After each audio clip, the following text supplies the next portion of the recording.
Quit blowing holes in my ship!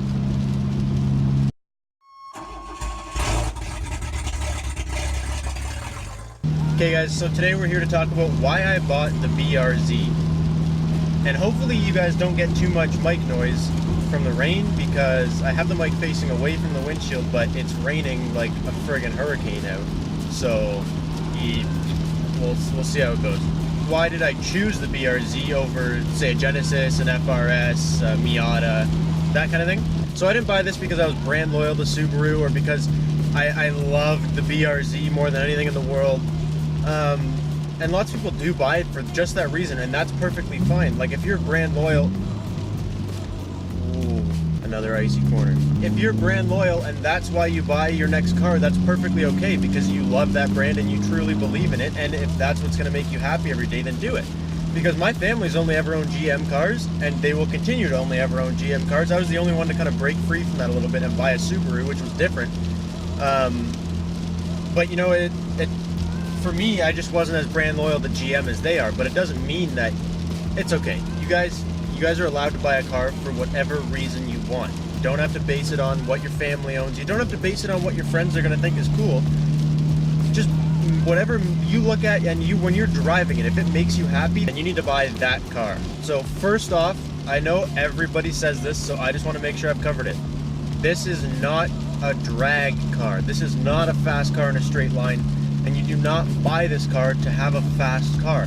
If you're buying this car to win races, you better be winning them on the track, or you better be winning them on some crazy ass roads, because this is never going to win you in a 0 to 60 or a straight line race. This is always going to lose, always. To like the dumbest of cars, this will lose, because it just doesn't have enough download torque or power to get you going in a straight line, and that's the way it is. There's a lot more to driving than that. So this car is really a joy to drive, and it's probably the best, like, for your money. The steering and the handling on this car is probably the best you can get out there for the money. So that's a big reason as to why a lot of people buy this car, because it is not cheap. As an entry-level sports car, it does pretty well, and it handles better than lots of cars that are double the price of it. So it is a great little car, and it's why it's so popular, right? So why did I buy this car compared to the FRS? Because they are twins, and for the 2016 model year, they were relatively the same. The FRS has that weird fangy front bumper, and I'm not a fan of the headlights. I don't know, lots of people are. And I see why, like, they are kind of cool and unique, but personal taste, I was not a fan of the headlights. And as well as, you can't get as many features in the car. So my car, one thing that I really liked was the Alcantara with the leather insert, or the leather with the Alcantara inserts was something I really liked. And as well, you can get heated seats. And in the FRS, all you get is this empty little cube right here, because you can't get heated seats, so you can't even get buttons there. So, like, I don't know, it's things like that. And like the radio, the screen wasn't as nice, and this was all plastics. At least the Subaru has like this little cushiony material here, sort of. But the FRS was just a little bit more plain. In personal taste, I like this car better, so I went with this one. Another really well-rounded competitor for this car is the Miata. The Miata is really a joy to drive. It is a lot more fun, to be honest. If we're being honest, it's a lot more fun than this car to drive. I worked at Mazda for a while, and I got to drive a ton of Miatas, and I was driving them when I was purchasing this car, and they're smaller, and they're lighter, and they're a little more nimble, and they have the same like clunky gearbox, like really good feeling gearbox, and it's just a really well-rounded car, but it is way too expensive for what it is. It is tiny and not a daily at all. Like, if you daily that car, you really have to have a lifestyle that accommodates not taking anything with you, because you can fit maybe a backpack in the trunk. The trunk is so tiny. If you have golf clubs and you're a decent sized human being and you have golf clubs, I saw a guy once driving with the golf clubs in his passenger seat strapped in because they didn't fit in the trunk. Like, you really can't fit a lot in that car. Another thing was, I don't like how it's only a soft top, and if I was going to daily the car, which I would have if I bought it, I would have had to drive it in the winter and stuff, and like on long drives. And I don't know, I don't really like driving the soft top for one long distance, because it gets really loud and Like right now my car's quiet other than the rain and the exhaust and stuff. Like it's pretty quiet inside. But the Miata it's always loud because the soft top just echoes. And I don't know, I personally would like a hard top, and they didn't offer a hard top, and that just kind of ruled it right out, as well as it was like $10,000 more for less car. And you just feel like a clown driving it. Like everything's just really compact inside. Like the back of your seat touches the back of the car. At least I have a little bit of room back there, but the back of the seat in the Miata is like flat up against the back of the car. You can't get anything behind the seats, and the steering wheel is like right here, and the windshield is like right in your face. Like it's just like a clown car. That doesn't mean it's not fun to drive, because believe me, I honestly, if you're whipping that car around a track or back roads, it is more fun to drive than this car.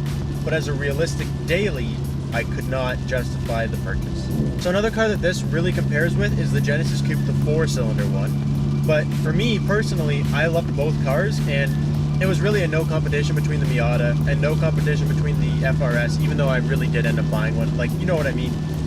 I didn't like the styling on the FRS, so I went and bought this one.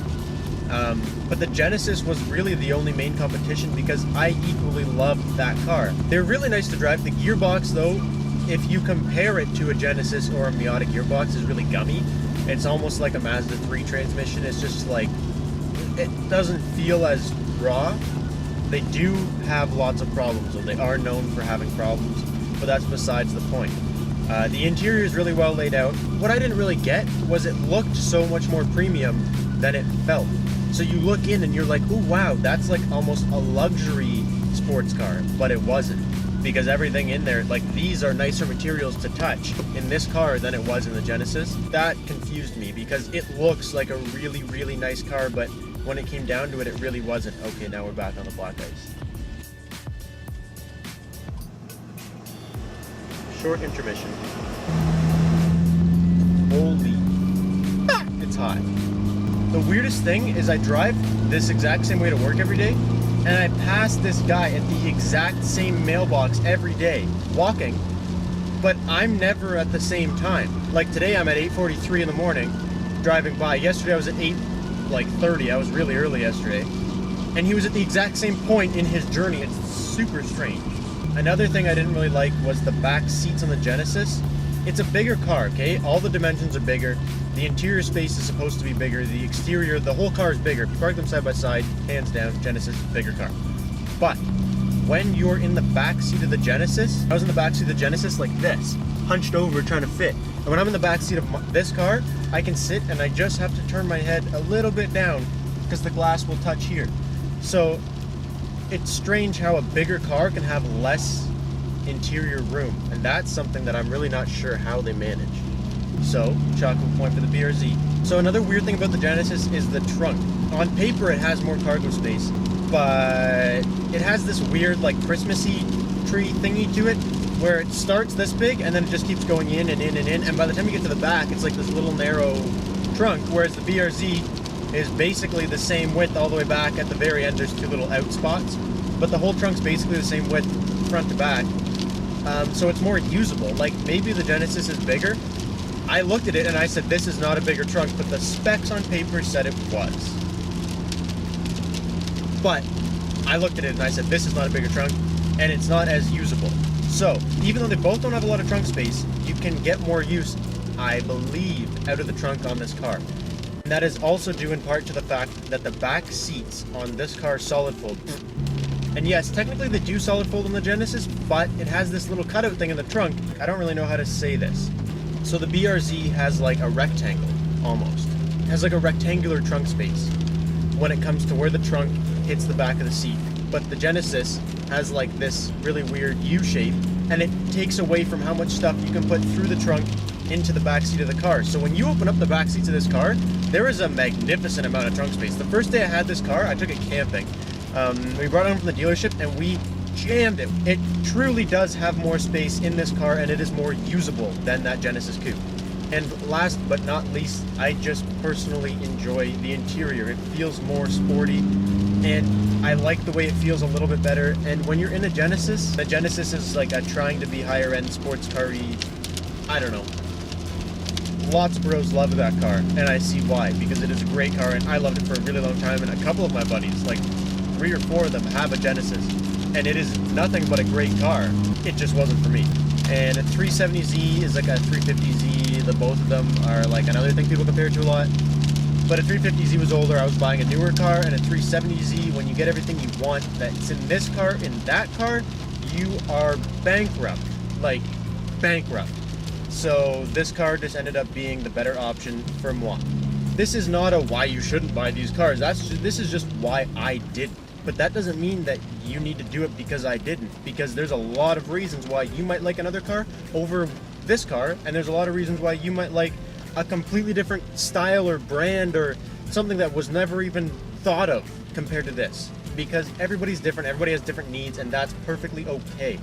You just have to know before you buy this car what you're getting into, like what you are buying. You're not buying a drag car, and you're not buying a car that has a lot of power, but it's just pure fun to drive, and that's what you have to know before you buy this car. And I truly believe if you buy this car and you know what you're buying, you can't go wrong. It's an amazing car, and everybody that I know that's ever owned one or driven one just knows that they're amazing cars. So guys, that's all I have for you today. I just wanted to let you know why I bought the BRZ in retrospect to a bunch of other cars that I compared against really, really intensely.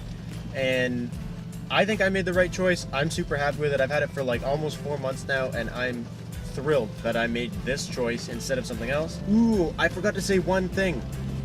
It has a huge aftermarket compared to lots of these other cars. Like a Miata has no aftermarket, and a Genesis has an aftermarket, but it's not as big, because Subaru bros go hard. They made the Subaru market unbelievable. I just want to say thank you guys so much for watching. If you haven't subscribed, please go ahead and subscribe. If you have subscribed, drop a thumbs up, leave a comment. Thank you so much, guys. I will catch you next time.